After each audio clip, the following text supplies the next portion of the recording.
നമ്മൾ ഏത് പണിയെടുക്കുകയാണെങ്കിലും whether you are into the production, purchase, R&D, marketing, sales, telesales, whatever the area, whatever the department, the 7-letter word is really important. That is called clarity.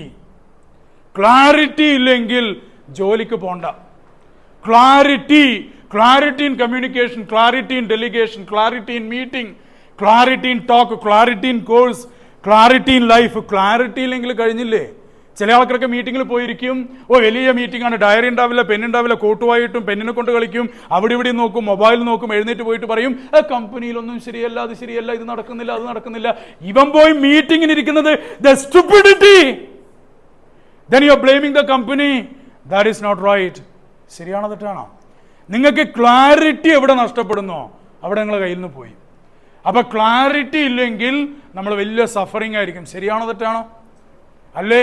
അപ്പൊ ചായ വെക്കുക എന്ന് പറയുമ്പം ആദ്യം ഒരു ഇൻസ്റ്റിങ്ക്റ്റീവ് അപ്പീൽ, ചായ കുടിക്കണം എന്നുള്ളൊരു അപ്പീൽ വരണം. ശരിയല്ലേ? പിന്നെ അവിടെ എന്തൊക്കെ നോക്കണം നമ്മൾ? ചായപ്പൊടി ഉണ്ടോ? മിക്കവാറും നോക്കുക എന്താ, ചായപ്പൊടിയും പഞ്ചസാരയും ഉണ്ടോ, പാലുണ്ടോ നോക്കും. ശരിയല്ലേ? അപ്പൊ പാലില്ലെങ്കിൽ പാൽ അറേഞ്ച് ചെയ്യണം.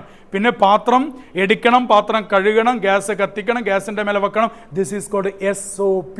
എന്താണ് പറയുക? Standard of procedure. ടെലിസെയിൽസിലും SOP വേണം, കസ്റ്റമർ സർവീസിലും SOP വേണം.